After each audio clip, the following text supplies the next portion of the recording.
Guys, welcome back to the channel. Computer software हम पढ़ रहे थे। आज का टॉपिक है सिस्टम यूटिलिटीज़। सिस्टम यूटिलिटीज़ क्या होती है, कहाँ इनका यूज़ होता है। शुरू करते हैं। सिस्टम यूटिलिटीज़ ये प्रोग्राम कंप्यूटर के रखरखाव से संबंधित कार्य करते हैं। ये प्रोग्राम कंप्यूटर के कार्य को सरल बनाने, उनसे अशुद्धियों को दूर करने तथा सिस्टम के विभिन्न सुरक्षा कार्यों के लिए बनाए जाते हैं। ये पैकेज होते हैं जो सॉफ्टवेयर को इंस्टॉल करते समय कंप्यूटर में लोड हो जाते हैं। सिस्टम यूटिलिटीज ये प्रोग्राम कंप्यूटर के रखरखाव से संबंधित कार्य करते हैं और कार्य को सरल बनाने, अशुद्धियों को दूर रखने और विभिन्न सुरक्षा कार्यों के लिए बनाए जाते हैं। सिस्टम यूटिलिटीज पैकेज होते हैं जो सॉफ्टवेयर को इंस्टॉल करते समय कंप्यूटर में लोड हो जाते हैं। यूटिलिटीज प्रोग्राम कई ऐसे कार्य करते हैं जो कंप्यूटर का उपयोग करते समय हमें कराने पड़ते हैं, जैसे कि कोई यूटिलिटीज प्रोग्राम हमारी फाइल का बैकअप किसी बाहरी स्टोरेज डिवाइस पर ले जाने का कार्य कर सकता है। ये सिस्टम सॉफ्टवेयर के अनिवार्य भाग नहीं होते, परंतु सामान्य उसके साथ जुड़े होते हैं और कंप्यूटर के निर्माता द्वारा ही उपलब्ध कराए जाते हैं। कुछ यूटिलिटी सॉफ्टवेयर निम्न प्रकार हैं। The first is disk comprehension. यह हार्ड डिस्क पर उपस्थित सूचना के स्टोरेज को बढ़ाने के लिए उसे संकुचित कंप्रेस कर देता है, जिससे हार्ड डिस्क पर अधिक से अधिक सूचना स्टोर की जा सके। यह यूटिलिटीज स्वयं अपना कार्य करती रहती है तथा जरूरी नहीं है कि उपयोगकर्ता को इसकी उपस्थिति की जानकारी हो, जैसे disk doubler, superstar pro, double disk gold आदि। डिस्क कॉम्प्रिहेंशन ये हार्ड डिस्क पर उपस्थित सूचना के स्टोरेज को बढ़ा देती है, जिससे हार्ड डिस्क पर अधिक से अधिक सूचना स्टोर की जा सके। The next is disk fragmenter. यह कंप्यूटर की हार्ड डिस्क पर विभिन्न जगह पर रखी हुई फाइलों को खोजकर उन्हें एक साथ एक स्थान पर स्टोर करता है, जैसे कि my defrag, disk picker and defraggler. Disk fragment computer की हार्ड डिस्क पर विभिन्न जगह पर रखी हुई फाइलों को खोजकर उन्हें एक स्थान पर स्टोर करता है। यही डिस्क फ्रेगमेंटर का कार्य है। The next is backup utilities. यह कंप्यूटर की डिस्क पर उपस्थित सभी सूचना की एक कॉपी रखता है तथा जरूरत पड़ने पर कुछ जरूरी फाइलें या पूरी हार्ड डिस्क के कंटेंट को वापस रिस्टोर कर देता है। जैसे कि नाम से पता है, ये बैकअप यूटिलिटीज है जो अपने पास सभी सूचनाओं की एक कॉपी रखता है, जरूरत पड़ने पर फाइल या फिर पूरी हार्ड डिस्क को रिस्टोर कर देता है। The next is disk cleaner. ये उन फाइलों को ढूंढकर डिलीट करता है जिनका बहुत समय से उपयोग नहीं हुआ है।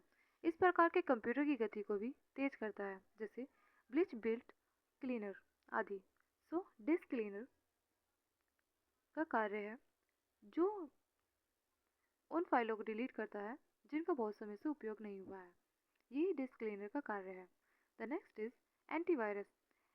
ये ऐसे यूटिलिटीज प्रोग्राम है जिनका उपयोग कंप्यूटर के वायरस ढूंढने और उन्हें डिलीट करने में होता है।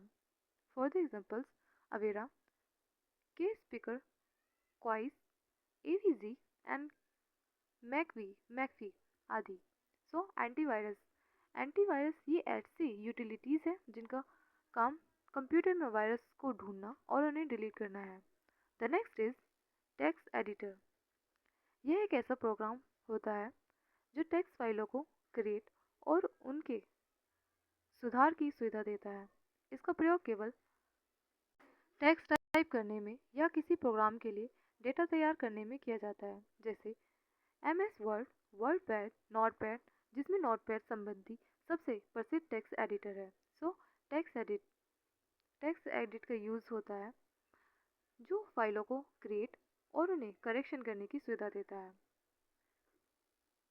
The next is open source software. Open source software OSS ऐसे सॉफ्टवेयर को कहा जाता है जिसका सोर्स कोड सभी यूज़र के लिए उपलब्ध होता है। इसलिए इन्हें फ्री सोर्स सॉफ्टवेयर भी कहते हैं। ऐसे सॉफ्टवेयर के सोर्स कोड को मॉडिफाई कर कोई भी यूज़र इनको डेवलप करने में सहायक। ओपन सोर्स सॉफ्टवेयर को सभी यूज़र के लिए उपलब्ध होता है।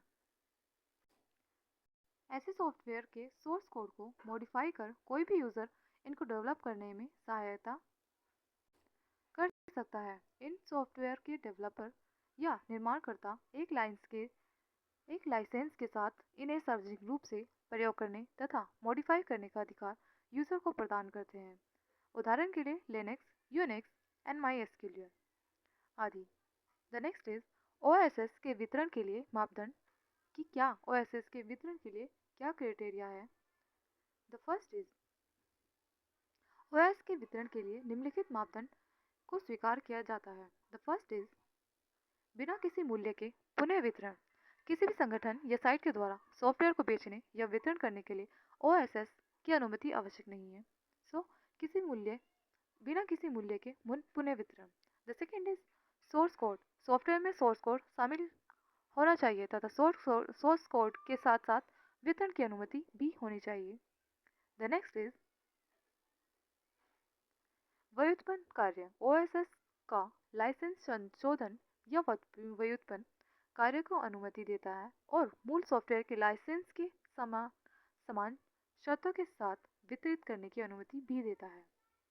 द नेक्स्ट इज कंपाइलर के सोर्स कोड की स्थिरता। OSS का लाइसेंस सोर्स कोड को केवल संशोधन रूप में वितरित होने से प्रतिबंधित कर सकता है।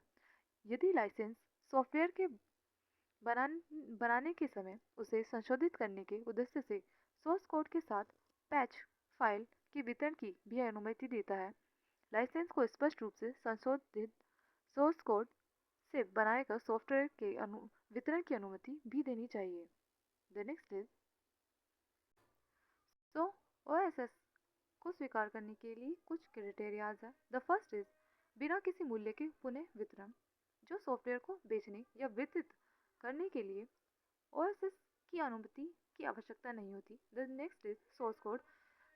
इसके सोर्स कोड के साथ साथ वितरण की अनुमति भी होनी चाहिए। द नेक्स्ट इज व्युत्पन्न कार्य, जो संशोधन और व्युत्पन्न कार्य की अनुमति देता है और मूल सॉफ्टवेयर के लाइसेंस के समान शर्तों के वितरित करने की अनुमति भी देता है।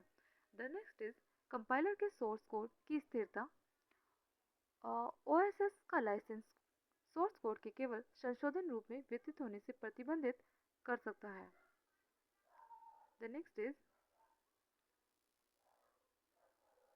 Proprietary software. प्रोप्राइटरी सॉफ्टवेयर यह एक ऐसा सॉफ्टवेयर है जो किसी व्यक्ति या कंपनी के स्वामित्व ऑनर में होता है। प्रोप्राइटरी सॉफ्टवेयर को क्लोज्ड सोर्स सॉफ्टवेयर के नाम से भी जाना जाता है और इसका सोर्स कोड हमेशा गुप्त रखा जाता है। ये किसी ओनरशिप के पास होता है, किसी व्यक्ति या किसी कंपनी के स्वामित्व ऑनर में होता है एंड ये सोर्स कोड हमेशा गुप्त रखा जाता है। प्रोप्राइटरी सॉफ्टवेयर कॉपीराइट सॉफ्टवेयर होते हैं। इसमें यूजर द्वारा पुनः वितरित या मॉडिफाई नहीं किया जा सकता। यह सॉफ्टवेयर एक विशिष्ट हार्डवेयर प्लेटफॉर्म। प्रोप्राइटरी सॉफ्टवेयर ये कॉपीराइट सॉफ्टवेयर होते हैं और इनमें यूजर द्वारा पुनः वितरित या फिर मॉडिफाई नहीं किया जा सकता। यह सॉफ्टवेयर एक विशिष्ट हार्डवेयर प्लेटफॉर्म या ऑपरेटिंग सिस्टम का कार्य करने के लिए डिज़ाइन किया गया सॉफ्टवेयर है। The next is proprietary software का उपयोग करने के लिए मुख्य बाधाएं। The first is proprietary software का लाइसेंस और रखरखाव बहुत महंगा होता है। यह सॉफ्टवेयर किसी एक ही उद्देश्य के लिए बनाए जाते हैं। उपयोगकर्ता को सभी अपडेट, समर्थन और सुधारों के लिए प्रोप्राइटरी सॉफ्टवेयर के डेवलपर पर निर्भर होना पड़ता है। अनुकूलन एडेप्टेबिलिटी स्थिर निम्न है। ये प्रोप्राइटरी सॉफ्टवेयर के उपयोग करने के लिए कुछ बाधाएं हैं जो कि लाइसेंस और रखरखाव के लिए महंगा है। इनके एक ही उद्देश्य बनाए जाते हैं। अपडेट, समर्थन, सुधार के लिए डेवलपर पर निर्भर होना पड़ता है और इनकी अनुकूलन स्थिर निम्न है। Thank you.